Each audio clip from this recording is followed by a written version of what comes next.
Hiya and welcome to Guitarfingers Book 2, the song from Bolivia called San Perdro Troto Cien años, which I think means San Pedro ran for 100 years. I did quite a bit of research about this song because there were several versions that I've seen and various versions from folk singers singing the song as well.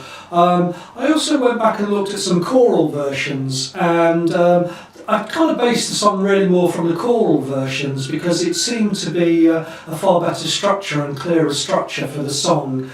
So I hope you like this song. We'll start straight away with looking at the time signature of the song. It's 2 beats in a bar and with the tempo marking of allegretto. We also have the key of A minor. We have no sharps or flats, but we do have accidentals appear in the song, primarily G sharps, and we'll go through those when those appear. So I've done many videos before on looking at playing 2 notes together. We'll need to be able to do that for this song, and in fact we've got some 3-note chords as well.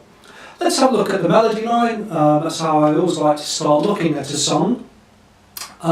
We've got some quite complex rhythms here, some semiquaver and dotted rhythms. So let's just have a look first at that melody line to see how those sound. So we start off with E, fret 2 on string 4, and then I'm going to put my finger 2 down on that A ready to go. So we get 1, 2, and 1, and 2, and that gives us a good idea of the speed that we need to go at. So if we go too fast, it's quite hard to play. So keep your tempo down, especially while you're learning the song.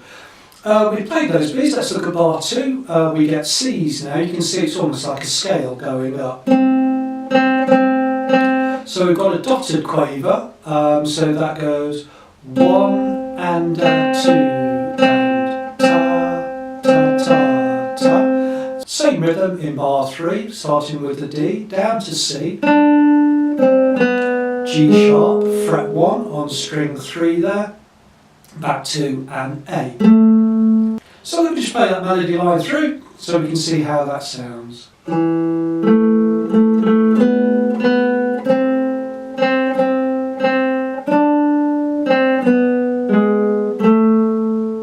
And we get variations of that through the song. Let's see now how we are going to play the chords. So I've written right hand fingerings to help us. So we started off with an index for that E note there. The middle finger is on the next string ready to play the next note. Again, quite important that you try these fingerings out. If you come up with ones that you prefer yourself, that's fine, but try not to cross the fingers too much across the strings. 2 A's together. You can see I'm playing both are free strokes, no rest strokes in this song because it will be too difficult to play. So we start off with the E, the A's, okay, now my G, okay, 2 B's there, C's, that's fret 3 on string 5 for the C, and of course it was fret 3 on string 6 for the G.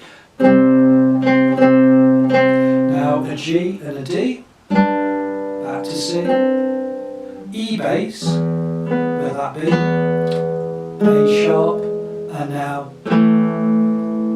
fingers 2 and 3 this time for the A, E and A chord, because we could try to use finger 1 by moving it up, but it's probably best just to play with the E and A with fingers 2 and 3.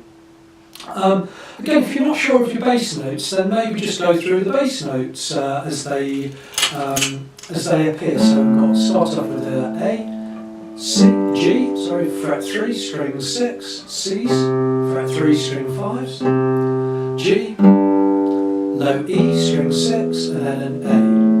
Now, that will tell us what the bass is going to sound like. So let's see what the first line sounds like with the first phrase.